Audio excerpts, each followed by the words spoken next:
Hello guys, welcome to our channel. आज हम class 12th का केमिस्ट्री चैप्टर नंबर 1 सॉल्यूशन का एग्जाम्पल नंबर 1.5 करने जा रहे हैं। Let read the question. तो इस क्वेश्चन में हमें क्या बोला है, vapour pressure of the chloroform and the dichloromethane at 298 kelvin are 200 mm of Hg and 415 mm of Hg respectively.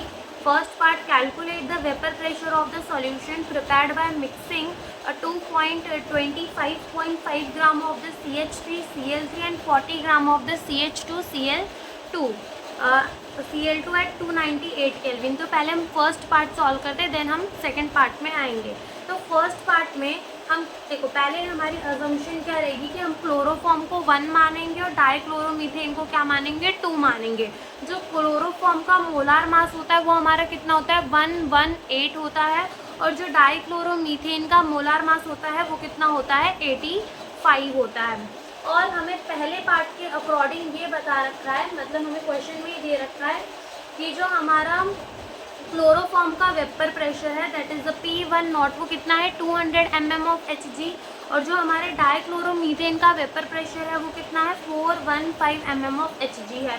Now according to the first part of the question हमें जो है वो वेट, गिवन वेट दे रखा है chloroform का 25.5 gram and dichloromethane का 40 ग्राम, और हमें बोला कि हम अगर इन दोनों को मिक्स करेंगे तो जो हमारा P टोटल है, यानी कि तो हमें बोला है vapour pressure of the solution, और vapour pressure of the solution का मतलब P टोटल हमसे पूछा है, तो जो P टोटल है वो कितना होगा।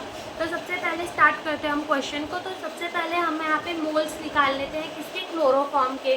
तो गिवन वेट क्लोरोफॉर्म का 25.5 डिवाइडेड बाय 118 हो जाएगा, और इसको जब हम डिवाइड करेंगे तो हमारा आंसर आ जाएगा 0.216 आ जाएगा। ओके, एंड ऐसे ही हम इसके मोल्स निकाल लेते हैं। तो N2 के मोल्स किसने निकालेंगे, गिवन वेट अपॉन में मोलार मास कितना है डाइक्लोरोमीथेन का 85, और जब इसको डिवाइड करेंगे तो हमारा आ जाएगा 0.47।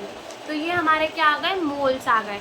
मोल्स आ गए, अब हम मोल फ्रैक्शन निकाल लेते हैं। तो सबसे पहले हम निकालते हैं Ki1। पता है ना Ki1 कैसे निकलेगा, N1 अपॉन में N1 प्लस N2।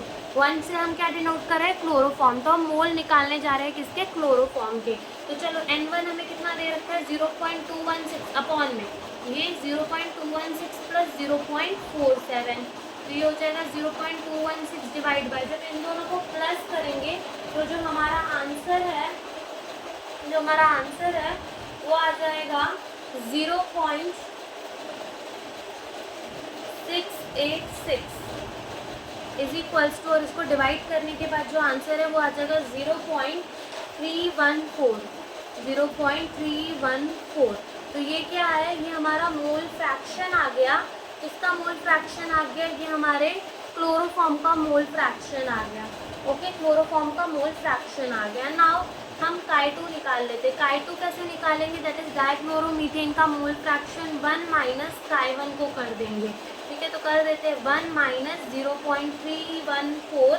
तो जो हमारा Ki2 है that is the mole fraction of the 2, वो कितना आ जाएगा, मोल फ्रैक्शन ऑफ द 2 हमारा आ जाएगा 0.686 के बराबर आ जाएगा।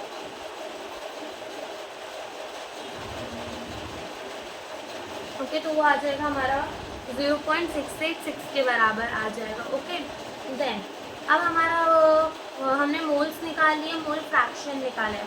अब हमसे क्वेश्चन में क्या बोला है, हमें P टोटल निकालना है या फिर वेपर प्रेशर पूरे सॉल्यूशन का निकालना है। तो वो क्या होगा, P1 प्लस P2 होगा।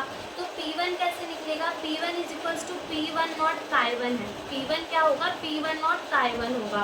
ठीक है, तो P1 नॉट हमें कितना दे रखा है, 200 दे रखा है।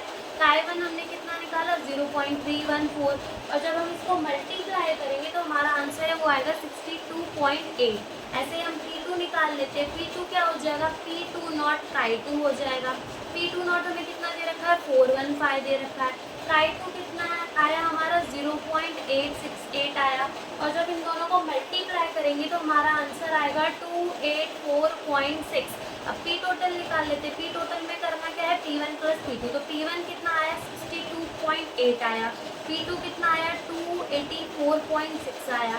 तो इन दोनों को प्लस करने के बाद जो हमारा P टोटल है वो कितना आ जाएगा 347.5 4, तो ये हमारा P टोटल आ जाएगा। ओके, तो फर्स्ट पार्ट हमारा सॉल्व हो गया। सेकेंड पार्ट रीड करते हैं क्वेश्चन का।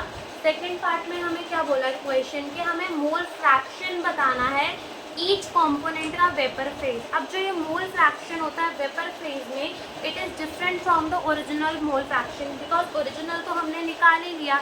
तो वेपर फेज में जो मोल फ्रैक्शन है हम उसको वाई से डिनोट करते हैं, ताकि हम क्या करें, डिस्टिंग्विश कर पाए, वरना तो मोल फ्रैक्शन को हमने काय भी लिया है।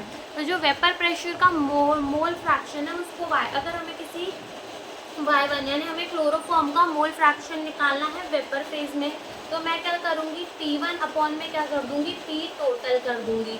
तो P1 मेरा कितना मिला है, 62.8 मिला है। ओके, और P टोटल कितना है, 347.4। और इन दोनों को जब मैं डिवाइड कर दूँगी तो मेरा जो आंसर है वो आ जाएगा 0.180, यानी कि ये मेरा क्या आ गया, क्लोरोफॉर्म का मोल फ्रैक्शन आ गया इन दी वेपर फेज। और ऐसे ही मुझे डाइक्लोरोमीथेन का निकालना है वेपर फेज में क्या, मोल फ्रैक्शन। तो मैं क्या करूँगी, P2 अपॉन में क्या कर दूँगी, P टोटल कर दूँगी।